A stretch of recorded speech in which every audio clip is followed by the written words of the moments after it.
Tulareous. Wow, I love that song. It's Tulareous, right? Yes.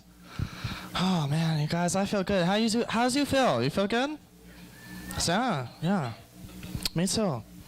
Let me tell you something. I was at my homes yesterday, and this man comes to my house and he tries to kill me.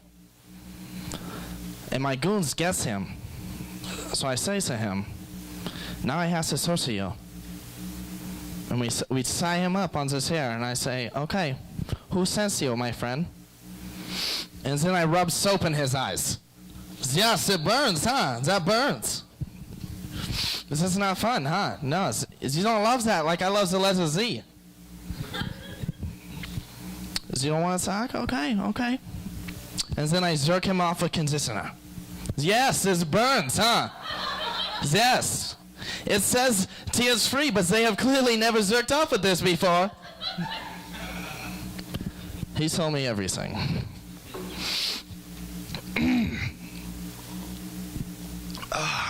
Oh, fuck. How are you guys doing? Oh, just had to clear my throat. Oh, man, that's crazy. Yeah, I feel good, too. I've been thinking recently, you guys, a lot about Hitler, to be honest. And I'm not a big fan. I'm going to be real with you. I'm not a big fan. He's kind of a dick. I didn't like him.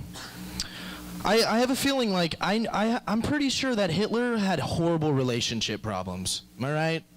He had to have. Like, after all the shitty things he did, Hitler had to have come home, and his girl's like, you know what, Hitler? I'm really getting sick of this, okay? I just don't feel the spark anymore. Like, I fell in love with Adolf. Not this. I'm not too fond of this Hitler guy. And he's just like, Vavy, it's not Jew, it's the Jews. You go get into this hub, and we talked about this in the morning. Go to the store. No, that's the word. That's what's for the Jews. Horrible. You guys, it's terrible. My favorite thing in the world is to call shotgun before anybody else, right? Oh yeah, that is a great feeling. I love the front seat. The front seat is the best seat. I've wanted to sit in the front seat ever since I was 12 and over. Like, it is the best. I love it. That's where the grown-ups sit. The back seat, nobody gives a shit what you have to say in the back seat. You're sitting back there, you're like, I can't hear anything. What were you guys saying? I'm sorry, I didn't hear you. And people were just like, shut up, Tyler. We're trying to have a conversation right now. And put your seatbelt on. I want to make sure you're safe so we can keep on hating you. Fuck Tyler. That's part of that joke. Nobody gives a shit about Tyler. No, but the front seat, it's the best place. You're in the front, you have more responsibilities. It's awesome. You get to control the radio. You get to read maps, retrieve items out of the back seat for the driver. You're like, I don't know why you need to play Jenga right now, but I'm in. Let's do this. I am so down. I have special rules for my car too. If you want to sit in the front seat of my car, you don't say shotgun. I have two rules. You say street noggin. And the second rule, you give me roadhead the whole drive. It's awesome, you guys. It's really fun. Who doesn't like roadhead? You don't? Okay. All right. Okay. I've been watching a lot of horror movies lately, and it's like we all know, like, people do stupid things in horror movies. You're watching a horror movie, you're like, why the fuck are you running upstairs right now? That's like if you're in a police chase and you're like, you know what? Let's stop off at the drive-thru. You down for some Mickey D's, man? Let's do this. Pull up, the cop's like, what the fuck is he doing? We're gonna have to wait through this line and oh, the McRib is back. Okay. What were we doing here? Another thing too, like, I was thinking about horror movies. If something takes over your body, whether that be a demon or a ghost or whatever, why does it have to be evil? Why can't it be friendly? Like, why can't it be nice? You know, like if a ghost took over my body and I just come in and talk to my friends are just like, dude, Casper took over Derek's body and he is the nicest dude of all time. This guy's been giving us compliments all day. I hope Derek never comes back. I hope Casper stays there forever. I come in, I'm just like, hey guys, I made cookies. Go ahead, Tyler. Didn't put any peanuts in there, man. I know about your allergies. Go on, have one. Have one. But they're always evil, so he has to be like, I actually did put peanuts in there. My friends just freak out. Oh, Casper, you tricked us. We thought you were friendly. What happened? Why did you do that? Guys, it's not Casper, it's me, Derek, this whole time. It was never Casper. Fuck Tyler. I killed him, you guys, with cookies. I'm really glad it's been raining lately because the drought's been really affecting a lot of families, right? Yes, that's the answer to that question. A lot of people have been having issues. Like, I can't even jerk off in the shower without feeling like a piece of shit. People get angry too. They're like, you know what? You're selfish. Jerking off in the shower, wasting water, you are selfish. And I'm like, no, I'm just bored. Well, have you ever thought about the kids? You ever do that? You ever think about the kids? And I'm like, that's the last thing I was doing when I was jerking off in the shower. I may not be compassionate, but you're a pedophile. It's terrible. Yeah, it's horrible. I don't like, actually. I retract that statement, you guys. I dislike the next thing I'm about to say. I don't like dating. It sucks. I hate it. Especially first dates. First dates, terrible. I hate them the worst. You're like trying to.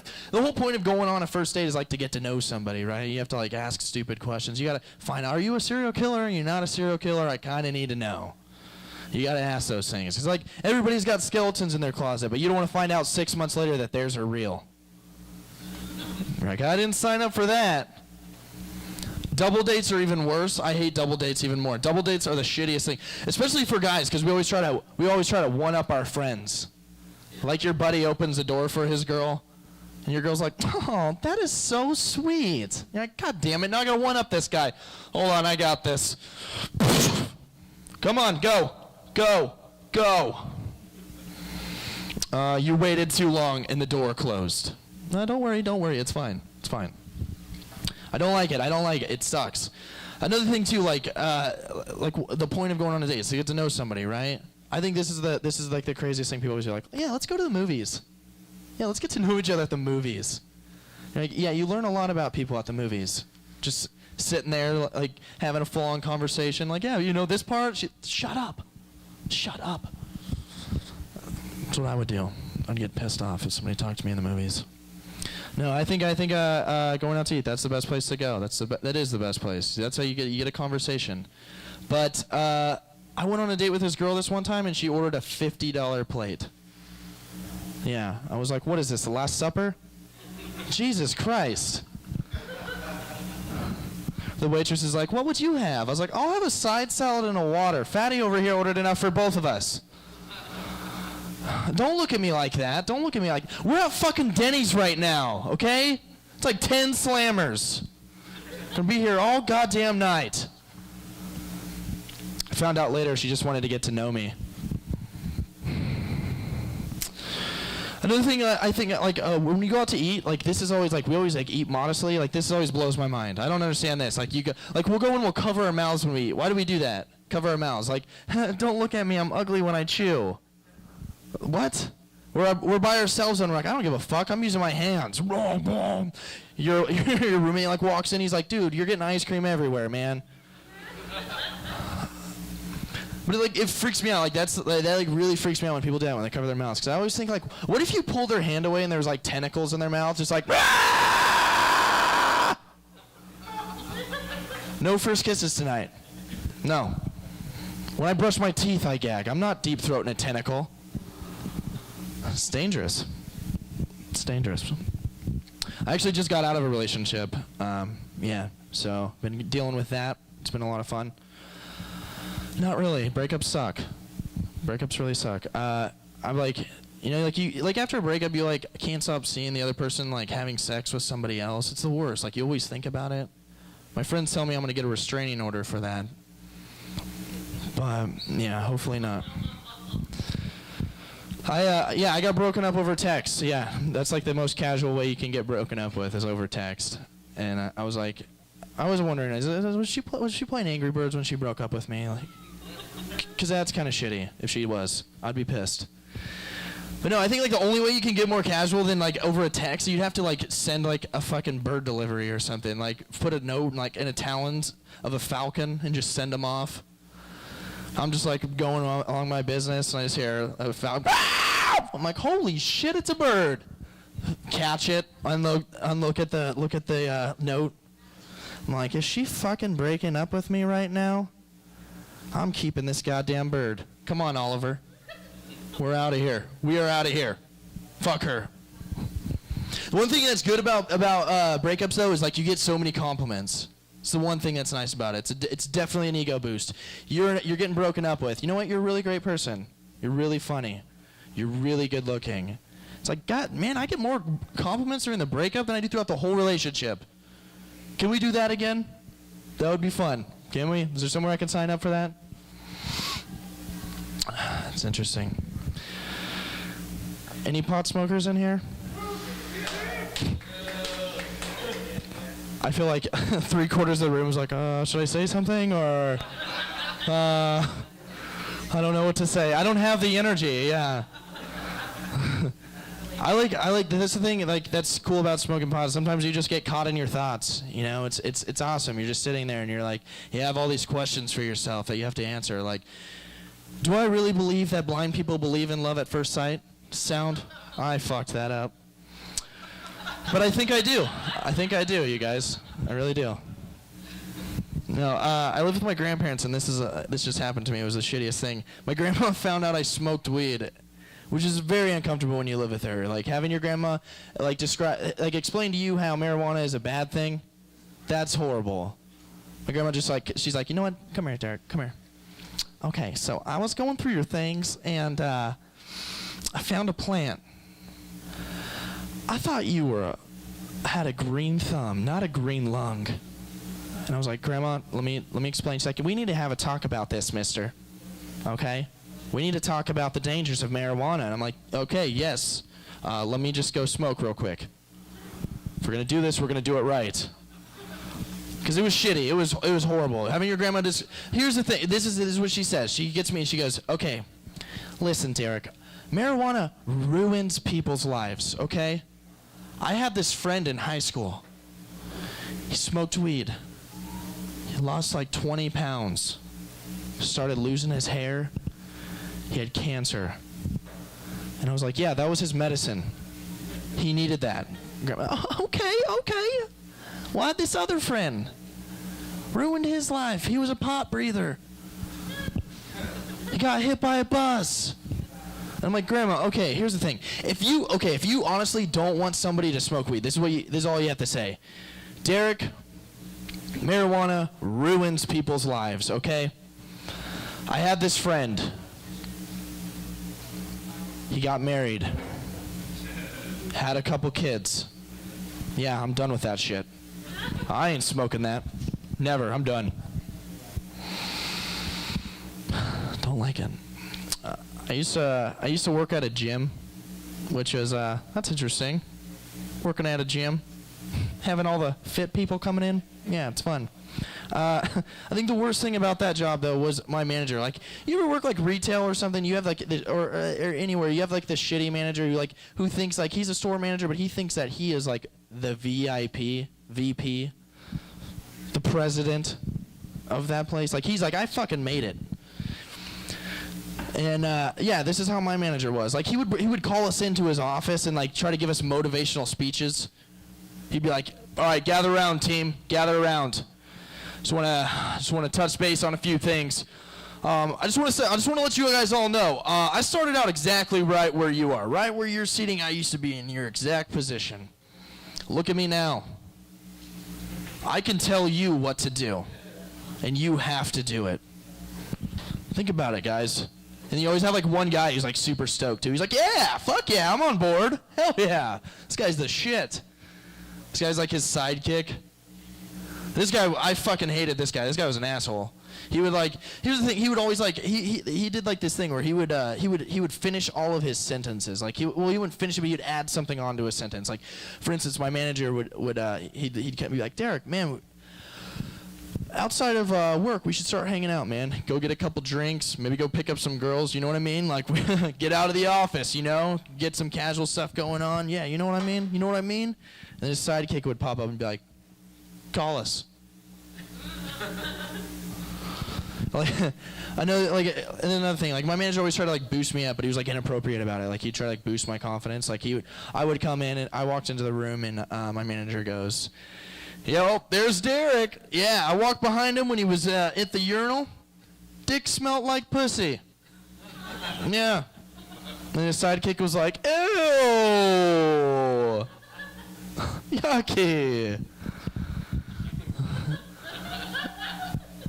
Yeah, he was the worst manager. Like, the thing I didn't, like, he did, like, some crazy things. He was a pretty crazy manager. He would always invite me into his office, which was the basketball court, by the way. Loved that place. He would call me and he'd be like, Derek, let's go over a few things. Man, being over here in Idaho, man, way different than Cali, bro. You really got to watch your back over there. And I was like, yeah, you're from Santa Barbara? What exactly are you watching your back from? The water polo team? Hey, watch your back, bro. Make sure you got that suntan lotion on. Don't want to get burnt. He's like, okay. He held his hand up way too long after he made a shot. It was ridiculous. He was gloating. He would walk in my office like 2 hours later and be like, Derek, how them sales going, man? How them sales going? Good? Okay. But yeah, this is a true story he told me. Like, this is like the ridiculous things he told me. My manager calls me into his office and he's like, Derek, you gotta check this out, man. Okay, I met a true gangster. A true gangster on Facebook. Yeah, I didn't even know they had Facebooks. I was like, well, how do you even tell that? Was it like, oh, is that an AK-47? Add friend. But he's like, yeah, I met this true gangster on Facebook. Go over to his house, right? I'm like, yeah, great idea. If I met a true gangster, yeah, see, I'm fucking out of there. I'm not sticking around. He's like, okay, well, check this out. I go over to his house, right? I get there. He puts a gun in my face. So I put a gun in his face. You know what he said to me? He said, you come into my house, put a gun in my face? Respect. Yeah, I was like, what the fuck is he respecting? Like, the fact he met somebody just as ridiculous as him? Because you don't respect somebody who puts your life in danger. I've never once seen Batman, the Joker just rolls up and he's like, yeah, I've got explosives rigged all around Gotham and they're going to detonate in 5 minutes. And Batman just be like, what? Respect. That'd be insane. Yeah, his sidekick just pissed me off all the time. Like, he would do that. His sidekick would always do this thing where he would tell on me all the time, which was ridiculous. He'd be like, Derek didn't take out the trash. My manager would come and he'd be like, is this true? Is this true? Respect. Yeah, it was an interesting place working over there. I think the worst thing about working at a gym is having to go through the men's locker room. I hate the men's locker room, dude. It's a freak show in there. Like, you can't bring your parents to the men's locker room. It's terrible. You go, for some reason, every single old guy thinks it's socially acceptable to be butt-ass naked. Yeah. Seriously, true story, I walked in, I was walking through the locker room. I see an old guy, butt naked, leg posted up on a bench, just blow drying his Nutsberry farm. Yeah, all directions. He was hitting it from the bottom, the sides, the back. His pubes were doing the wave. They were like, yeah! Oh, guys, it's coming around! Yeah! It was beautiful. But I didn't like it. Yeah, and they always try to talk to you too. They're butt ass naked. They're trying to have a conversation with you. Hey man, I want to say something. Like, get the fuck away from me, dude. But they get you cornered sometimes. Sometimes they get you cornered and they get you and they're just like, hey man, catch the game last week? So many balls were thrown our way. We got shafted. Hung in there, just couldn't get it up. I was like, yeah, I saw the game, man. It was nuts. It was absolutely nuts. All right, guys, my name's Derek Haydon. Thank you very much.